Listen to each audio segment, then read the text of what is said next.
As promised, we're now going to go through 2 different case studies to show you how fit works and to show you why you must have fit and what happens if you don't have fit. So let's begin. With the first organization you see here, they have 4 activities that they perform throughout their value chain to produce a product for a customer.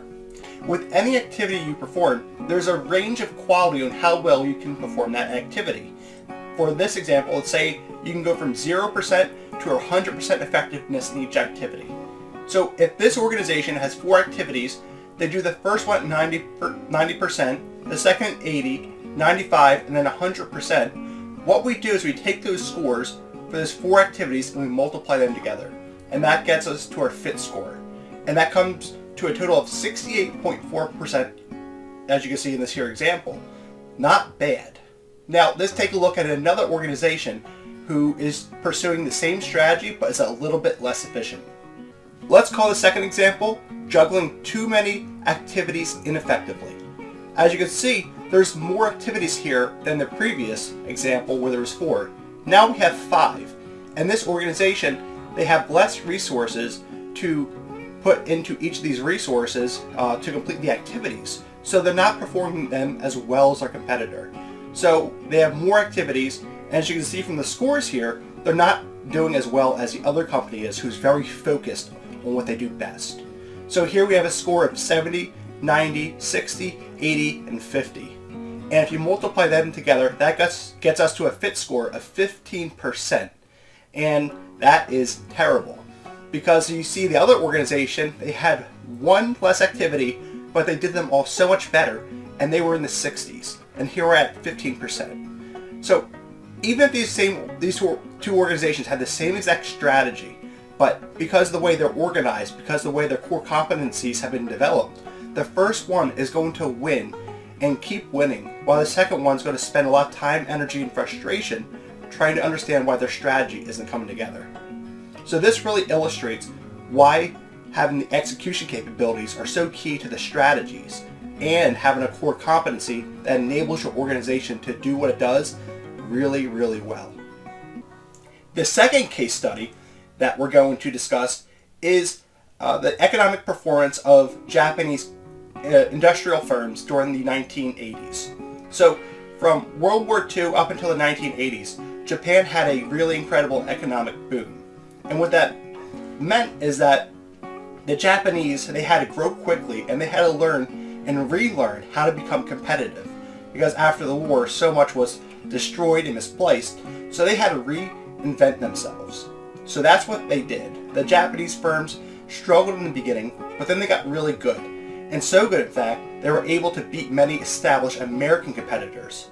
Whether we're talking about cars, or printers, or cameras, or other forms of technology, by the 1980s, the Japanese firms were completely dominating the U.S. competitors. And this was a great thing for them.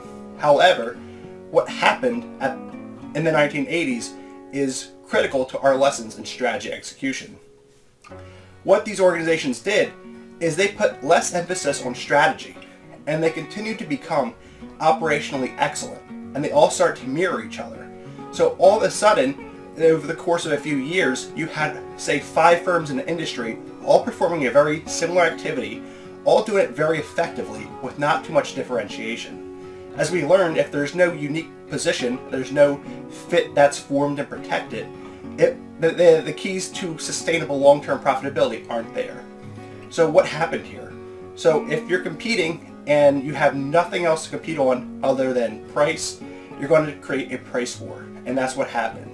So these companies in Japan went from high growth, high profitability to low to no growth and declining profitability. Very small margins. So the lesson here with the Japanese organizations is that you don't want to get locked into a competition where you only compete on one factor that you don't control. You want to find what that factor is and bring it in-house and protect it with everything you have. The big lesson and the big takeaway was that doing something efficiently is not the same as doing the right thing efficiently. And if you don't know what it is, and you don't have the right strategy process in place, you won't identify it, and if you do know what it is, eventually you'll forget it, and something else will take its place. And trust me, it's not good. So what happened with the Japanese organizations is that they fell for this trap.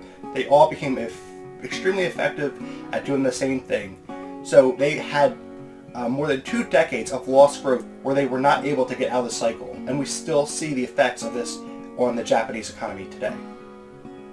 Few organizations can escape this arc of becoming too successful, but if organizations are serious about strategy, they'll have a process in place to continuously reassess their objectives, their aims, and their progress, and then continue to build and refine those core competencies.